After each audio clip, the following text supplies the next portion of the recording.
This is the history of espresso machines quickly summarized. Now, when most people think of espresso machines, they're thinking of the E61 machine that was invented in 1961. Now, that machine gives you a flat 9 bar of espresso, and that's what we've got here. That machine didn't have any pre-infusion, but soon people added a switch on and off that allowed them to add some water at line pressure.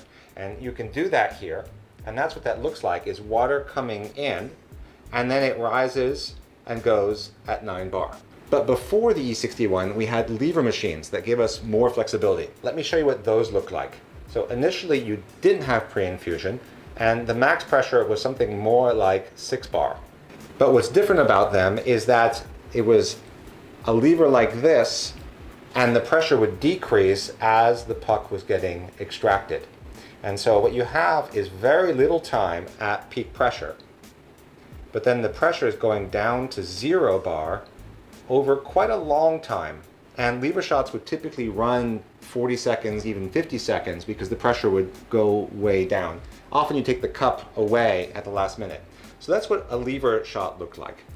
Initially, as I said, they were limited to about 6 bar. People put stronger springs in them, going up to about 9 bar, and then eventually adding 2 springs, going all the way to 10 bar. With those 2 springs came the ability to shape the actual amount of pressure hold, because that first spring could hold the pressure longer. So you have a longer hold pressure time and then a decrease down to 0. Again, people added switches, so you could now do pre-infusion. And that was basically the state of the art for lever machines. Pre-infusion, 2 springs, and then a decrease down to 0. Typically you take the cup away, so you actually wouldn't go to 0 bar. You'd end up somewhere around here when you take your cup away. Now, we eventually end up having pressure profiling machines. And what pressure profiling machines do is they just do that. Instead of going down to 0, it would typically go down to 4 bar or 6 bar. They also would have some real-time control over what your peak pressure is. Typically 6 bar being a kind of cool hipster thing, and 8 bar being seen as a more gentle, more traditional espresso. And again, going down here. Then finally, Slayerner innovated this whole idea of a slow pre-infusion. So you notice everything here is going high pressure, kind of fast. Espresso, right? Fast. Now, Slayerner shots look quite different. Slayerner shots slow down the pre-infusion, which previously was always at the speed of the tap, so a full-on tap. Instead, they're somewhere around 1 mil per second. In my case, I do a 37-second pre-infusion. And at the end of that, flat 9 bar, but not for very long, because the puck is so saturated with water that all the espresso squeezes out. So that's the history of espresso machines, quickly summarized. So Paul, what do you think of all that? It's pretty amazing. I think, having the, very prolific different styles of espresso machine at your fingertips is really great to experiment with, but not just to experiment, but also to taste from it as well. Mm-hmm. I think, even if you've never experienced it before, like a lever machine, you will get a sense of what sort of style of a shot it is. And you can kind of also see the engineering, like you said, with the multiple springs or the single springs. I thought that was really interesting, especially with the 2 springs thing when it went up to 10 bar. I didn't actually know that. So yeah, it's all very cool. What I really also didn't understand was, why did it all go to 0? Why did it not originally just stop like a pressure profiling machine, where it would stop roughly where you would want to end the extraction? Okay. So when you've got lever machines, you've got 2 kinds of lever machines. One kind is fully manual, where you're just pulling on a lever and whatever muscle power you're putting in is going into the puck. Right, okay. Those kind of went away fairly quickly because they require some skill. Mm-hmm. You had to know how much pressure and when. Those were replaced by spring levers, where the spring, you would wind the ding down all the way down at the beginning, mm-hmm. and then the spring would continue to exert force against the puck. Oh, okay. Yes. And essentially the springs were calibrated to give you a curve that made good espresso. Mm-hmm.